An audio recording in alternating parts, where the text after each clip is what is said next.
morning, everyone. Yan, batiin mo naman yung katabi mo ng good morning. So, it's the first Sunday. Thank you.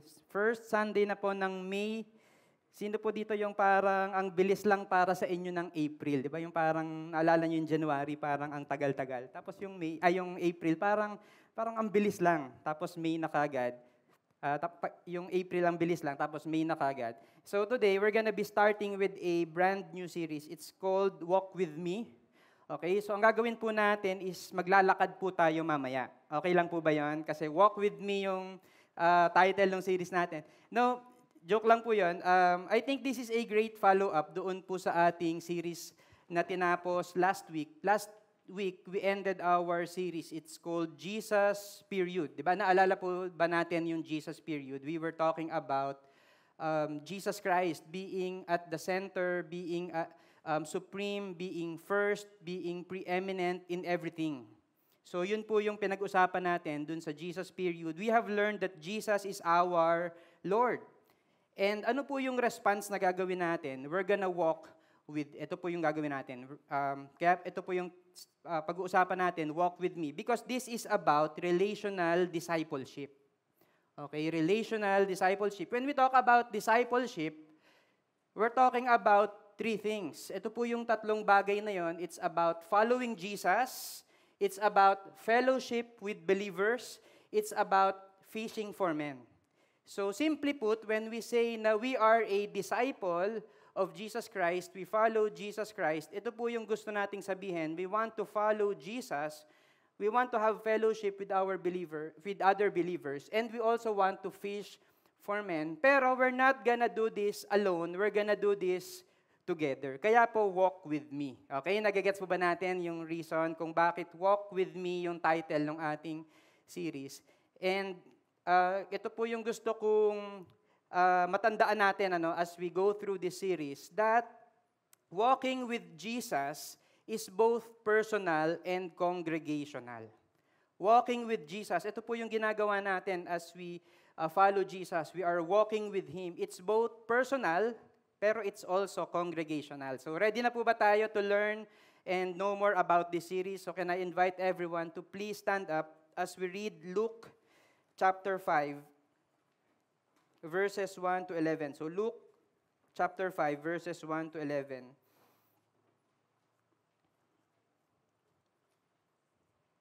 So if you're there, please read with me. On one occasion, while the crowd was pressing in on him to hear the word of God, he was standing by the lake of Gennesaret, and he saw two boats by the lake, but the fishermen had gone out of them and were washing their nets. Getting into one of the boats, which was Simon's, he asked him to put out a little from the land. He sat down and taught the people from the boat, and when he had finished speaking, he said to Simon, "Put out into the deep and let down your nets for a catch." And Simon answered, "Master, we toiled all night and took nothing, but at your word I will let down the nets."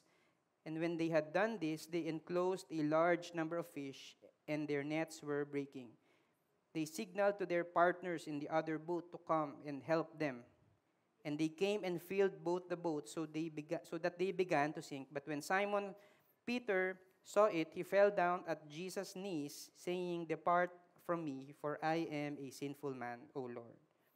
For he and all who were with him were astonished at the catch of fish that they had taken, and so also were James and John, sons of Zebedee, who were partners with Simon. And Jesus said to Simon, "Do not be afraid.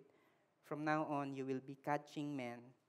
And when they had brought their boats to land, they left everything and followed him. Let's pray. Lord, I pray, Lord, that as we start this new series, we're gonna learn how to walk with you and with one another. I pray, Lord, that we're gonna pursue that, yung relational discipleship.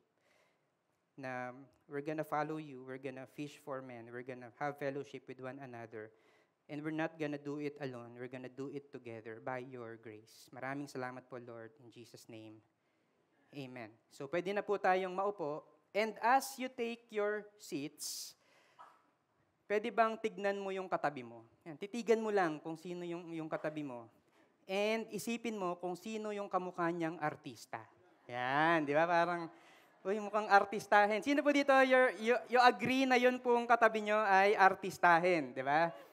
So, sino po yung kamukha niyang artista? Yung isa sabi, may narinig po ako, hindi dito, no? Sabi, alam mo, kamukha mo si Ann. Sinong Ann? Ann Curtis? Hindi, Andrew E. Yan, di ba? So, parang, kamukha mo si Piolo.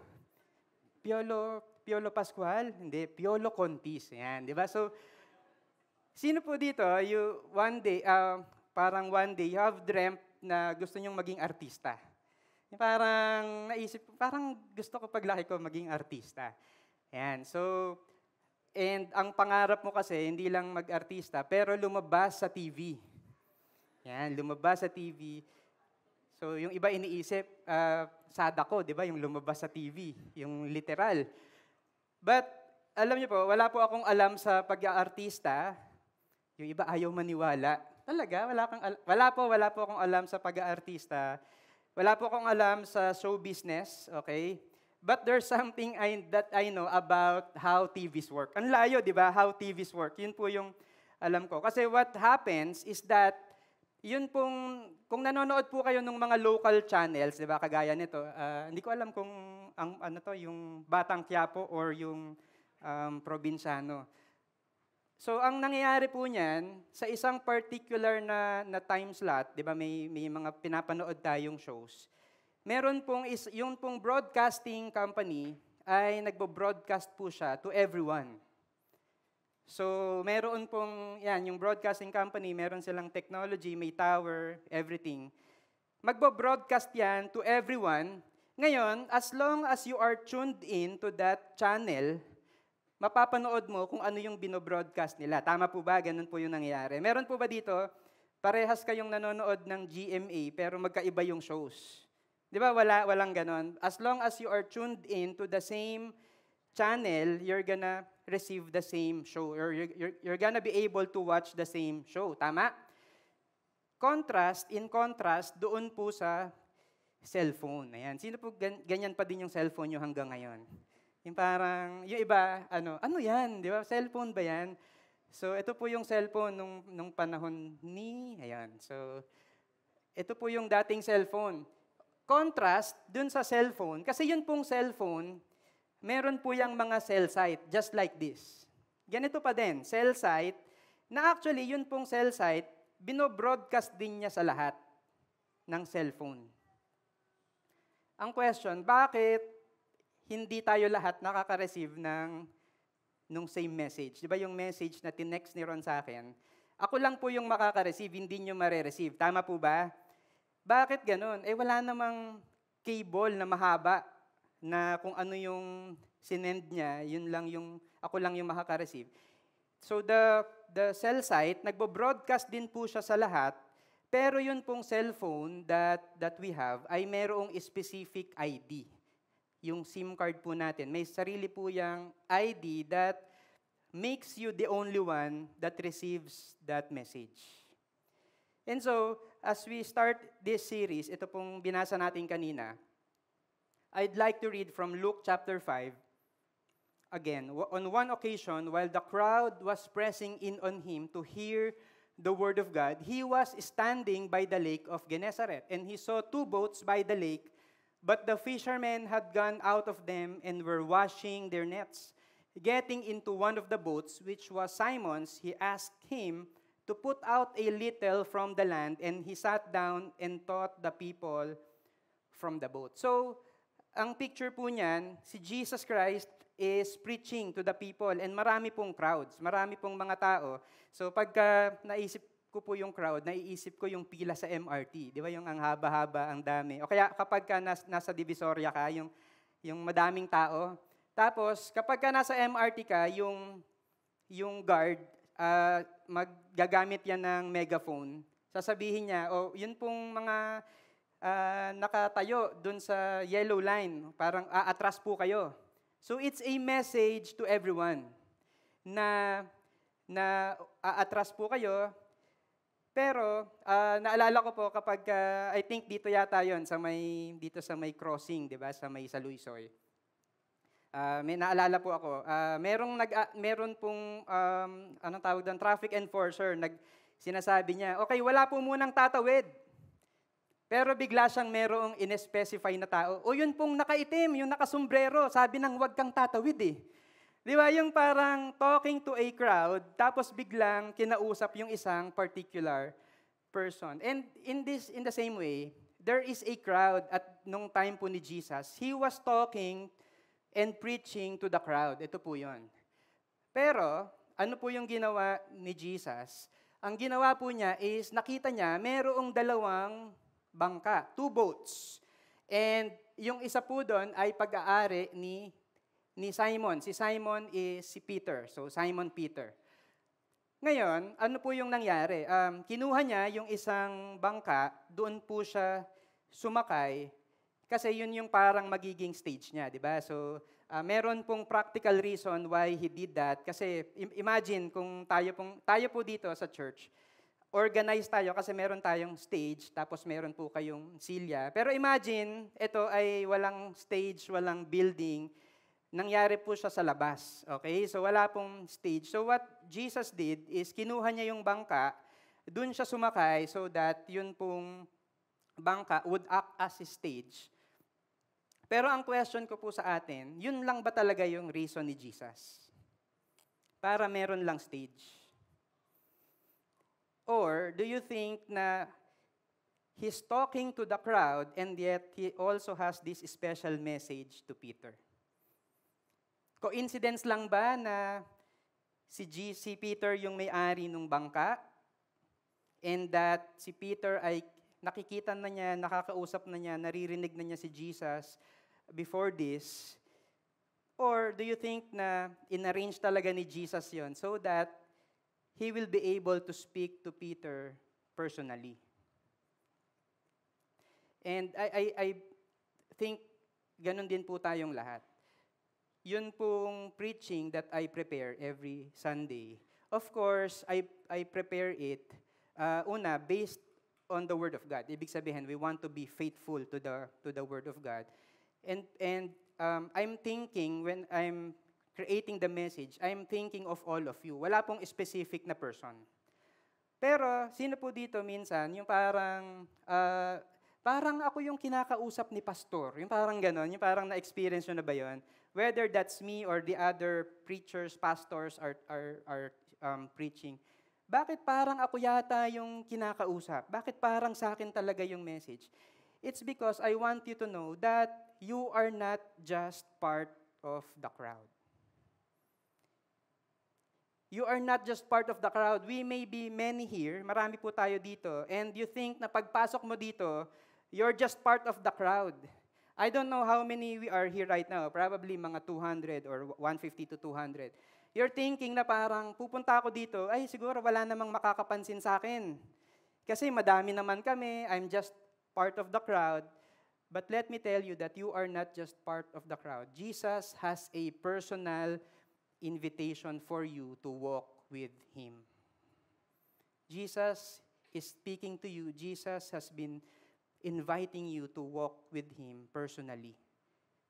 And so, dahil meron pong personal na invitation sa atin si Lord, ano po yung dapat na maging response natin? So, 2 bagay lang po yung gusto kong i-share sa atin. How do we respond to that invitation na binigay sa atin ni Jesus? The first one, it's to walk with Jesus.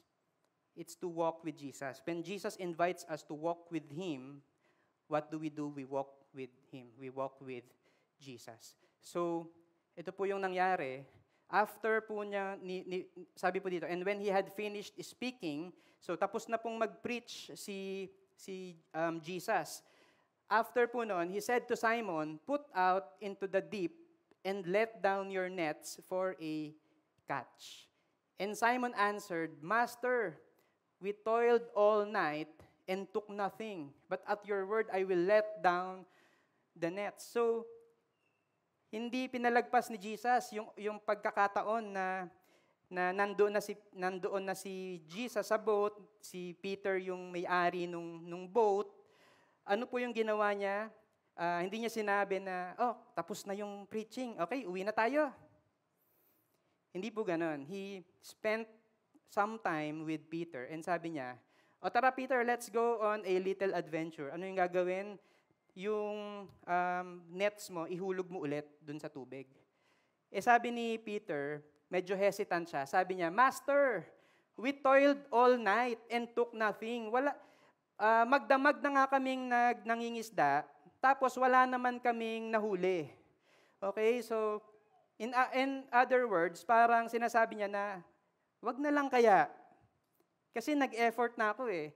And siguro kung ako po si Peter, probably ito po yung mga magiging excuse ko, no? Kasi kung ako si Peter, tapos sinabihan ako ni Jesus na ihulog mo ulit yung mangisda ulit tayo. Ihulog mo ulit yung nets mo. So siguro kung ako po si Peter, ito po yung magiging excuse ko. So I worked all night, 'di ba? Parang buong gabi na akong nangingisda. I already tried pero I caught nothing. Nahugasan na namin yung nets 'di ba? Parang naligpit na namin. Ilalabas na naman namin yung net, dudumihan na naman ba natin? So nahugasan na natin yung net. It's already morning. Kasi the best time to fish is kapag kagabi, 'di ba? So gabi, ngayon umaga na, wag na lang, 'di ba? Wag na lang tayong mangisda. Or ang dami ng crowd. 'Di ba? Inaya mo yung crowd dito, nakinig sa iyo. Natakot syempre yung mga fish doon sa crowd. So nag-alisa na yung mga fish. And probably sinasabi or iniisip ni Peter at the back of his mind, you may know religion but not fishing. Di ba? Okay, I get it. You're a good teacher, you're a rabbi, you know about religion, you know about these things. Pero Jesus, mga professional fishermen kami. We have been doing this for a long time now. Wala nga kaming nabingwit, wala nga kaming nahuling isda. So wag na lang. So siguro kung ako po si Peter, this would have been my excuses. And tayo pong lahat, we have been invited by Jesus to walk with Him, to obey Him, to follow Him. Na-realize ko po, probably we have the same excuses.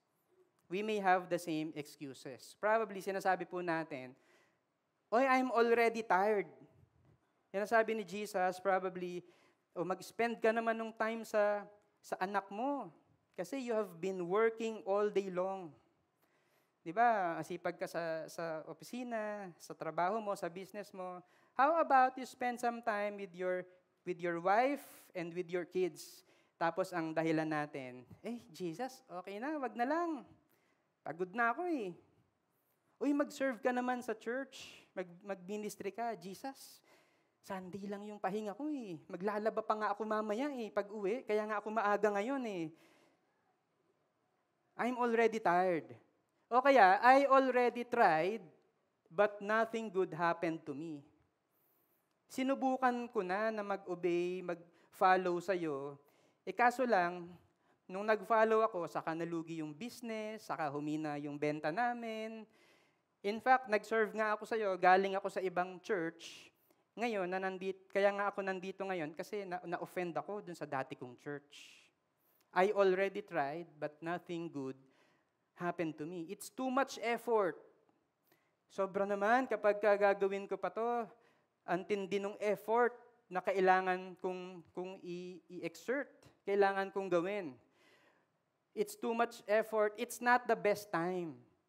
Hindi ito yung tamang time, Lord, to follow you. Hindi ito yung tamang time to walk with you. Pwede bang next year na lang? Kasi ngayon, madami akong iniisip, marami akong problema sa buhay. Next time na lang, Lord. Next time na lang. O kaya, the other people makes it difficult for me. Gusto kong mag-follow sa'yo, kaso lang, ang hirap kasi meron akong kailangang gawin para sa family ko, meron akong kailangang alagaan, yung boss ko ang hirap suwayin. So the other people makes it difficult for me. O kaya, you may know religion, Jesus, pero hindi mo alam kung ano yung pinagdadaanan ko. Hindi mo alam kung ano yung nangyayari sa amin sa opisina. So, pwede ba Jesus, okay, I'll just attend church on a Sunday, pero wag mo nang pakialaman yung Monday to Saturday. So sometimes, ito po yung mga nagiging excuse natin when Jesus tells us and invites us to follow Him and to walk with Him. So, ano po yung nangyari? So, we toiled all night, sabi ni Peter, and took nothing.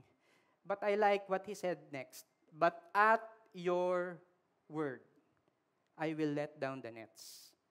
Pero dahil sinabi mo, I'm gonna do it. I'm gonna let down the nets. And sometimes, ito po yung dapat, no, not sometimes. All the time, ito po dapat yung attitude natin.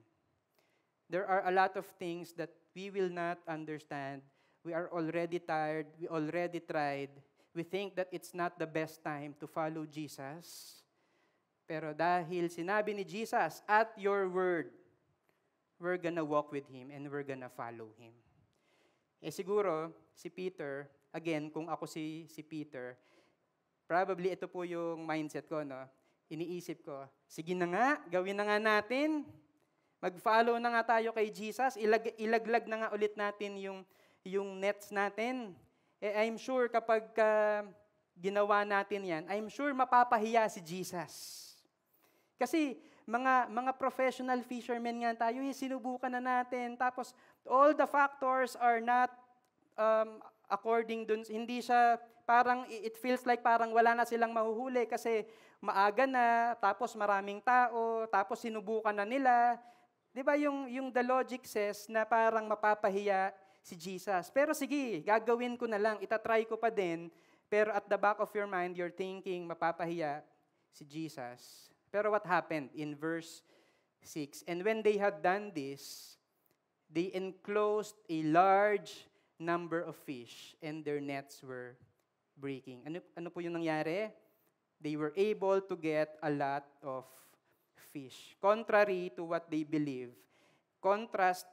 Contrary doon sa iniisip nila, contrary to what their logic was telling them, na wala tayong mahuhuli, pero ano yung nangyari?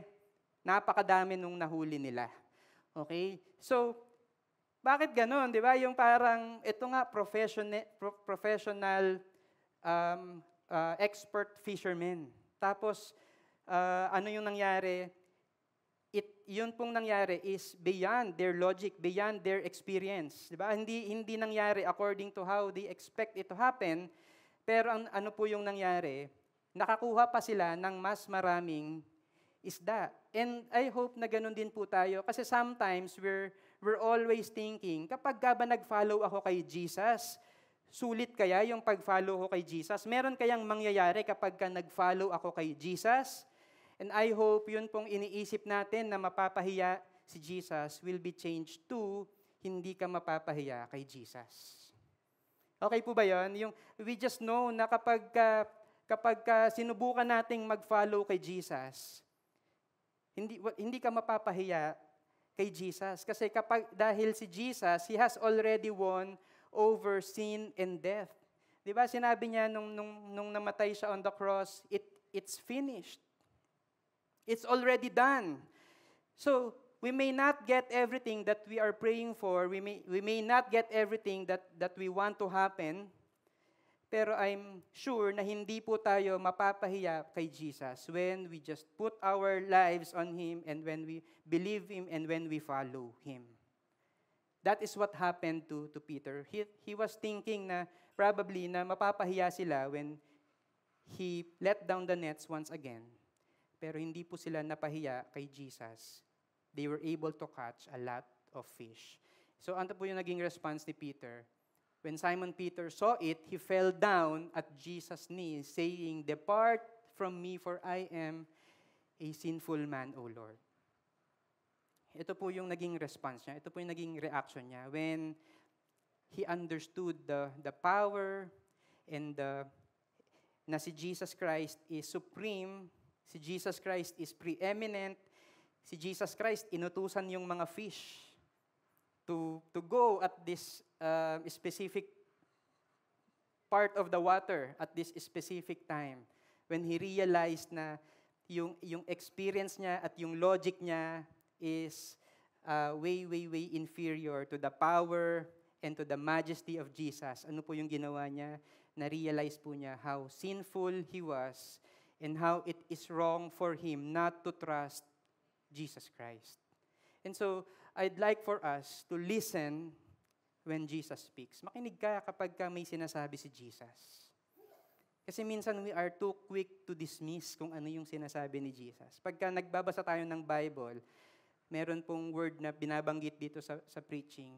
Kapag ayaw natin yung word, sometimes we are very quick to dismiss what Jesus is saying.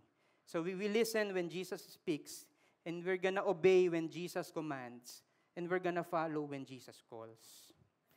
Ito po yung what Jesus will tell them to do.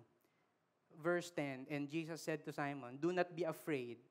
From now on, you will be catching men." You will now be catching men. So from catching fish, now they're gonna be catching men. Sa ibang translations, they're gonna, from being fishermen, they're gonna be fishers of men. Naalala ko po yung sa Bible, sa Psalm, si King David. Kilala niyo po ba si King David? David and Goliath. He was a shepherd.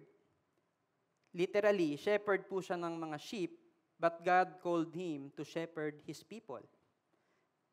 So, ano po yung ibig sabihin nun? We have been, yun pong mga present na experiences po natin, pwede pong gamitin ni Lord yan. When God calls you, pwede pong gamitin ni Lord yung mga present na experiences, present na alam mo, yung mga skills mo, so that you can follow Him. Okay? So, sila, mga fishermen. So, while fishing, they have been fishing for years and for years. I'm sure na marami na po silang natutunan na mga life skills, na mga kung ano man yung mga dapat nilang matutunan, character that a fisherman should have. 'Di ba kailangan matyaga? Hindi ka naiinip kapag wala kang nahuli sa first time na paghagis mo nung net. Matyaga ka, dapat masipag, you are ready to wake up very early in the morning to fish. You have to learn to work together. So yun po yung mga skills na kailangan ng fishermen. And sila, when Jesus called them to fish for people, I'm sure na yun pong mga skills na natutunan nila while fishing, nagamit nila doon sa calling nila to fish for men. So sa'yo po, ano po yung binigay na deposit sa'yo ni Lord? Ano yung deposit na binigay sa'yo ni Lord? Ano yung mga experiences mo? Ano yung mga kaya mong gawin? Probably what you have are life experiences. Di ba? Sino po dito you are mga lolo at lola? Di ba? Meron po kayong mga life experiences na po pwede nyong ituro dun sa next generation. Or probably, kung ano yung mga na-experience nyo in the past, probably that's what you have. God is calling you to use those experiences so that you can accomplish His purpose. You are called to reach to the next generation. You are called to teach the next generation. Di ba, mayroong mas bata sa'yo na pwede kang tulungan at turuan. Probably, because of those life experiences, you can use that so that you can follow God. Or probably, ikaw yung parang ganito, yung joyful person, magnet ka ng mga tao, di ba? Wala ka masyadong life experience. Pero ikaw yung parang magnet ng tao. May kilala ba kayong ganon? Yung parang, yung mga tao, gusto lagi siya yung kasama, kapag may party, siya lagi yung bangka, siya lagi yung maingay, siya lagi yung masayahin. Hindi po accident na yan yung character mo, yung personality mo. Because you can use that so that you can fulfill the purpose of God in your life. So, pwedeng ang skill mo naman, you can lead and manage people. So, why not think of ways kung paano mo magagamit yung skill mo in leadership, in handling people, so that you can lead the other people. Diba? You can follow the calling of God in your life. Or probably you have skills like this. So magaling ka sa pagmekaniko, magaling kang magluto, magaling kang kumanta. Baka pwede mong gamitin yan kasi deposit yan ni Lord sa'yo so that you can serve others. Ano yung dineposit sa'yo ni Lord? And many others na wala po dito sa mga pictures, I'm sure na meron pong dineposit sa'yo si Lord na magagamit mo so that you can follow Him. So probably yun po yung isipin natin ngayon. Ano kaya yung mga dineposit sa akin ni Lord? Yung iba, ang dineposit lang po sa inyo ni Lord ay kagandahan. Yan, di ba? Meron po bang ganon? Wala. Maganda lang talaga ako. Pogi lang talaga ako. Pwede yan. Gamitin mo yung kagandahan mo at yung kapogian mo so that you can advance God's kingdom. Yung iba iniisip, paano ba yun? Di ba? Mag-invite ka. Mag-invite ka, mag-usher ka. Di ba? Imagine, pagpasok mo pa lang ng mga tao, unang-unang makikita yung mga nagagandahang muka. Diba? Mag-toothbrush ka nga lang kasi syempre babati ka ng good morning. Okay po ba yun? Gamitin natin what the Lord has deposited in us. We want to use what God has deposited in us. So we want to walk with Jesus. Pero at the same time, we also want to walk with Jesus together. Okay? Sabihin mo doon sa katabi mo, together. Kasama ka. Magkasama tayo, we will walk with Jesus together. So, ano po yung nangyari? When they had done this, so, ano po yung nangyari? They enclosed a large number of fish and their nets were breaking. So, hinuli nila yung, nilaglag ulit nila, hinulog ulit nila yung nets at marami silang nahuling isda. Ano po yung ginawa ni Peter? They signaled to their partners in the other boat to come and help them.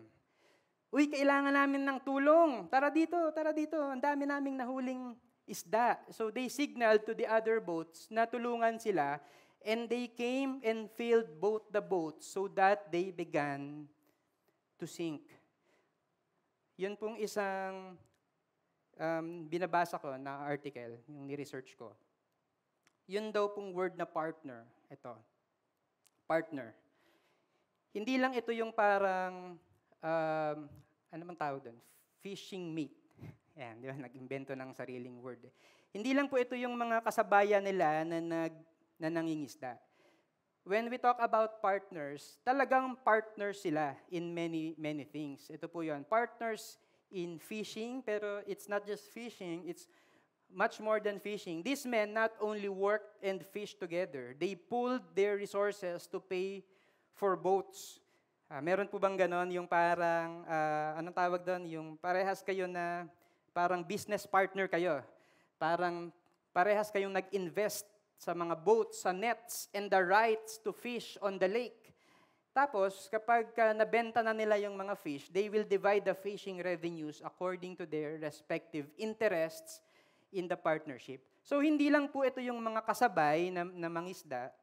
Diba kapag siguro namasyal po tayo sa mga lakes, may mga kasabay tayo, diba? O kaya kapag turista ka, may mga kasabay ka dun sa tourist spot. Pero ito, hindi lang po yung kasabay. Partners. So, meron pong partnership sa fishing, meron din pong partnership in life. Kaya, ang nangyari, they were together to hear John the Baptist. So, nung dumating si John the Baptist, parehas po nilang narinig, magkakasama po silang nakita at nakinig kay John the Baptist on the Jordan River. They went back to fishing together. Naalala niyo po ba nung after mag-resurrect ni Jesus? We have talked about this, I think, a few months, 2 months yata, 2 months ago. They went back to fishing together. So magkakasama po sila. I think 7 of them went back together to fish. And they also abandoned their nets and their business to follow Jesus. So sabay-sabay din silang nag-abandon nung nets nila to follow Jesus, which we're gonna talk about later. So partners talaga sila in many ways, in many things. And so my question is, ikaw, sino ba yung partners mo? May mga partners ka ba? Di ba? Of course, nandyan yung family mo. Pero sino kaya yung mga partners mo? People you are working with, people you are ito yung mga talagang mga kasama mo in many things, 'di ba? Yung mga kasama mo sa business, mga kasama mo sa trabaho, mga kasama mong mag-basketball, mga kasama mo in everything. Can you think of those people right now? Your partners, ito talaga yon. So of course, marami tayong mga people that we encounter every day. Pero sino kaya yung mga partners mo? Sino kaya yung mga kasama mo sa buhay, di ba? So ito pong mga partners na to, ito po yung nangyari. For he and all who were with him were astonished at the catch of fish that they had taken. So si Peter, tinawag niya yung kanyang mga partners who are in the other boat. So, tara dito, lapit kayo dito, kailangan namin ng tulong. Yun pong, ang maganda po doon, yung partnership sa pangingisda, nagsimula lang yan na nagpatulong lang si Peter. Pero ano po yung nangyari eventually? Yun pong mga other disciples, they were astonished. Nakita nila yung miracle, nakita nila what Jesus did to Peter.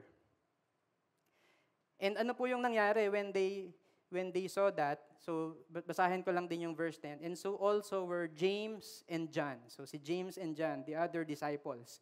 At this time, hindi pa po sila kasama ni Jesus. They are still in the fishing business. Sons of Zebedee, who were partners with Simon. So magkaka-partner po sila. They're working together in the fishing business. And then, ano po yung sinabi ni Jesus? Jesus said to Simon, "Do not be afraid. From now on, you will be catching men." So tinawag po sila together to catch men, to fish for men. And ang maganda po dito, and when they had brought their boats to land, they left everything and followed him. So lahat din po sila ay sumunod kay Jesus. Iniwanan nila yung boat, yung net nila, yung fishing business nila. Iniwanan nila yung career nila to follow Jesus. So it's not just walking with Jesus alone. It's walking with Jesus together.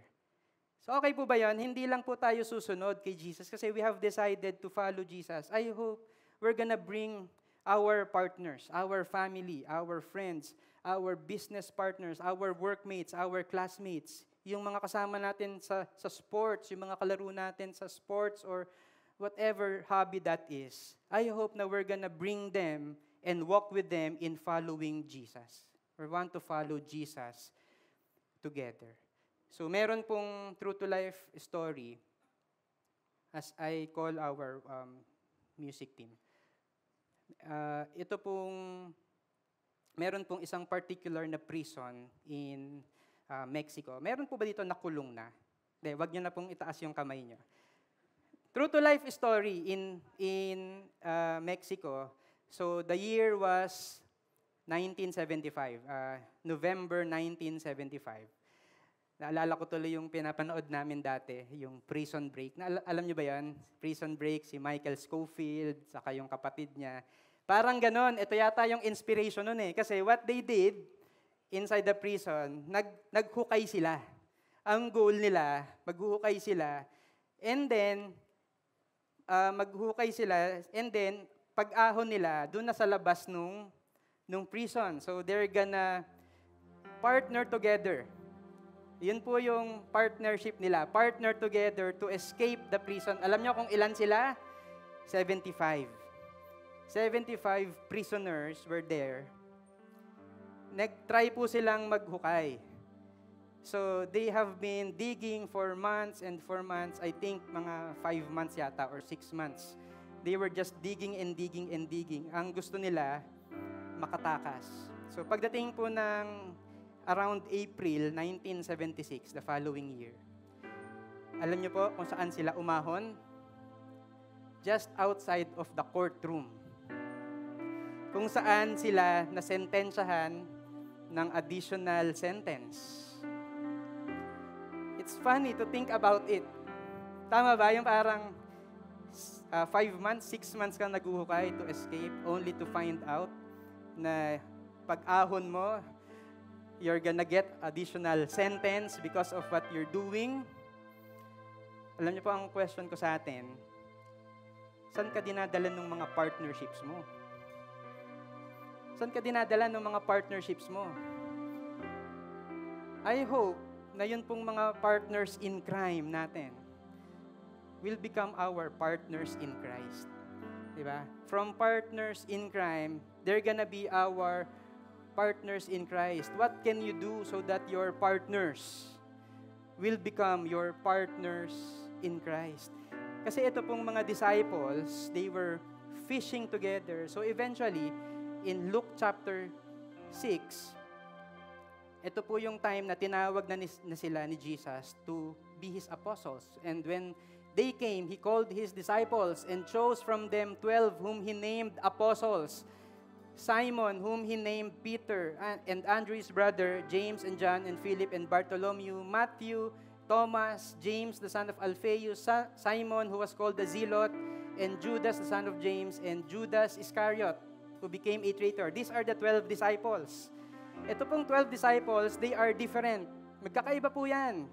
Iba-iba sila ng profession, iba-iba yung outlook in life. Meron po dyan, kagaya ni Matthew, who is hated by everyone because he is a tax collector. Meron pong rebelde, ito si Simon the Zealot. Yun po yung ginagawa niya. He is a zealot. He is parang nagre-rebelde po sila. Meron po dyan, ayaw maniwala si Thomas. He is known as Thomas the Doubter. Iba-iba po sila. One day, nag-aaway-away din po sila. I don't know if you remember nung time na nag-aaway-away sila kasi si James at saka si John, ang gusto nila, they're gonna be sitting beside Jesus. One at the left and one at the right. So, nag-away-away po sila dahil doon. And probably, ang iniisip po natin, we want to walk together. Tama po ba? We want to follow Jesus together. Eh probably, ang iniisip po natin, baka maging kagaya tayo ng mga disciples. Magkakaiba tayo, eventually mag-aaway-away lang tayo. Kasi iba-iba tayo ng perspective, iba-iba tayo ng gustong gawin, iba-iba tayo ng values in life. What do we do? It feels like parang it's impossible to walk together in Christ. Pero that's the secret. We want to follow Jesus. We want to walk with Jesus. We want to walk in Jesus Christ together. The secret is Jesus Christ.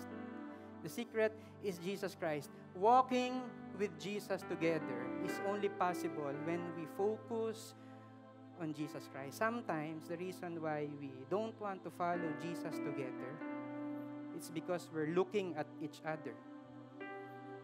We're trying to compare ourselves with one another. We're trying to best one another. Sometimes insecure ka dun sa kasama mo. Pero tandaan po natin, sino ba yung tumawag dun sa mga disciples? Hindi ba si Jesus? Si Jesus din yung nag-invite sa atin to walk with Him. And so, for us to be able to sustain that walk with Jesus, ano po dapat yung focus natin? Si Jesus Christ. Because He is the one who called us, He is the one who died on the cross, who accepted us, who loved us at our worst. He is the one na dinedeclare po natin na holy and great and all of these things. Wala po tayong ibang itataas. Hindi po yung pangalan ng pastor, hindi po yung pangalan ng church, hindi po yung pangalan ng ministry. It's Jesus Christ alone. That's why walking together with Jesus is only possible when we focus on Him. Kagaya po nung verse that Coach Ron said kanina earlier. Sabi niya, Jesus Christ is the cornerstone of this church. We're gonna focus on Christ alone as we walk together.